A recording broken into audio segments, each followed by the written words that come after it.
Hello नमस्ते friends, आप सभी का यूपीजीएस में स्वागत है। तो आज हम बात करेंगे, अगर आप लोग क्लास 9, 10 एंड 11, 12 कक्षा 9, 10, 11, 12 यानी इसमें से बात करें मोस्ट इम्पोर्टेंट क्लास क्या है। आपको पता होंगे यूपी बोर्ड के लिए, बोर्ड एग्जाम के लिए क्लास 10 और क्लास 12 दो जो हैं मेन, जो हाई स्कूल और इंटरमीडिएट के बच्चे हैं, यानी हाई स्कूल वाले और इंटर वाले, तो उनके फिजिक्स केमिस्ट्री जो होती है, वो फिजिक्स जो सब्जेक्ट होती है, फिजिक्स में एक चैप्टर होता है वैद्युत धारा, एक चैप्टर होता है वैद्युत धारा यानी इलेक्ट्रिक करंट। इलेक्ट्रिक करंट का मतलब होता है, यानी धारा का मतलब होता है बहाव, और इलेक्ट्रिक का मतलब होता है इलेक्ट्रॉनों का बहाव। तो इलेक्ट्रॉनों का बहाव वैद्युत धारा कहलाता है। तो जब आप पढ़ेंगे वैद्युत धारा के बारे में, तो वहां पे वैद्युत धारा, उसके बाद आता है वैद्युत परिपथ यानी परिपथ। परिपथ का मतलब धारा की बहने की रास्ता। अगर कोई बंद परिपथ मान लिया जाए या खुला परिपथ मान लिया जाए, ये एक प्रकार का परिपथ है। तो अगर बात करें परिपथ है, तो इसमें क्या क्या लगता है, यानी परिपथ के अवयव के प्रतीक क्या हैं, यानी अवयव क्या हैं, परिपथ के अवयव क्या हैं। तो आज हम बात करेंगे परिपथ के अवयव के प्रतीक चिन्ह। यानी अगर आप लोग किसी भी कंपटीशन की तैयारी कर रहे हैं, तो उसमें जो है परिपथ के अवयव के प्रतीक जरूर पूछे जाते हैं। जैसे कि अब हम यहाँ बात करें रेलवे ग्रुप डी, यानी जो बंदे आज की डेट में रेलवे का फॉर्म भरे हैं, उनके लिए रेलवे ग्रुप डी परिपथ के अवयव के प्रतीक चिन्ह, क्योंकि ये हर वर्ष जब भी आपका रेलवे का एग्जाम या अन्य अदर कंपटीशन का एग्जाम होता है, तो ये जो है जरूर आपको पेपर में मिलेंगे, क्योंकि ये जो है ऑब्जेक्टिव प्रश्न में आते हैं कि परिपथ के अवयव के प्रतीक। अगर पेपर में आ गया कि वैद्युत सेल और बैटरी, तो आप यह चीज देखे हैं कि जो वैद्युत सेल है, इसका प्रतीक और बैटरी का प्रतीक सेम होता है।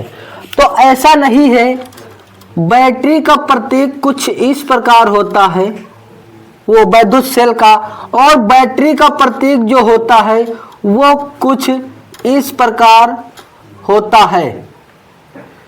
तो ये प्लस, ये माइनस।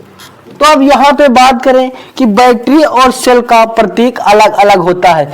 इसी प्रकार अब अगर हम बात करें कि वैद्युत बल्ब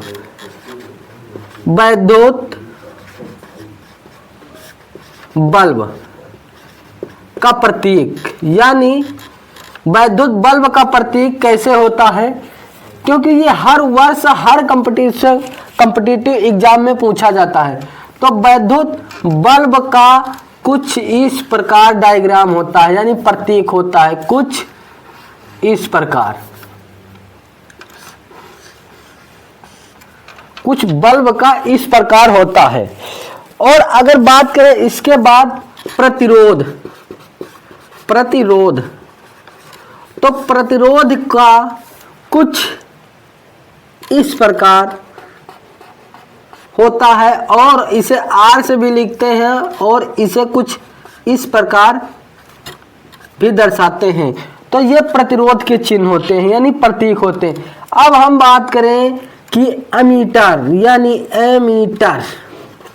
एमीटर का प्रतीक क्या होता है, कुछ इस प्रकार होता है एमीटर का प्रतीक, यानी ये एमीटर का प्रतीक है।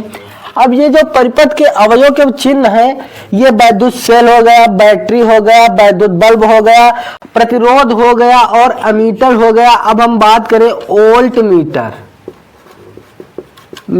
यानी वोल्ट मीटर। वोल्ट मीटर, तो वोल्ट मीटर का होता है कुछ इस प्रकार, ये देखिए। अब हम यहां बात करें कुंजी।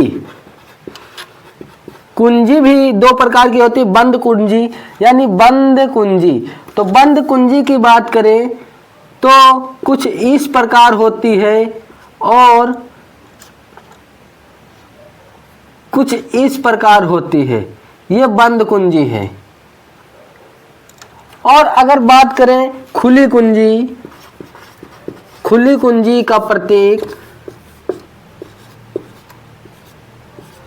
तो खुली कुंजी का प्रतीक कुछ इस प्रकार है और कुछ इस प्रकार भी है, ये खुली कुंजी का। अब यहां हम बात करें कि ये जो है अवयव हैं, इनके जो प्रतीक है, ये हर वर्ष और हर कॉम्पिटिटिव एग्जाम में पूछे जाने वाले प्रतीक चिन्ह है। क्योंकि आप कोई भी प्रकार की तैयारी, रेलवे ग्रुप डी की तो बात छोड़े, क्योंकि इसमें तो हर वर्ष पूछे जाते हैं कि वैद्युत सेल का प्रतीक क्या है। ऑप्शन में दे देता है, जैसे वैद्युत यानी वैद्युत सेल का प्रतीक। तो यहां इस तरह बना दिया या इस तरह कुछ बना दिया या इस प्रकार बना दिया और कुछ इस प्रकार बना दिया। तो आप इसमें कौन मानोगे? तो आपको अगर पता है कि वैद्युत सेल का प्रतीक ये होता है तो इस पर टिक लगा देंगे, क्योंकि ये सब मोस्ट इंपॉर्टेंट प्रश्न होते हैं। इसे रटने की भी कोई ज़रूरत नहीं होती है और इसे भूलने की भी ज़रूरत नहीं होती है, क्योंकि ये सब हर कॉम्पिटिटिव एग्जाम में पूछे जाने वाले प्रश्न हैं। तो ये परिपथ के अवयव के चिन्ह अगर आप लोगों को अभी तक नहीं पता हो तो इसको आप स्क्रीनशॉट ले सकते हैं या फिर आप रफ और पेन निकाल के लिख सकते हैं। धन्यवाद।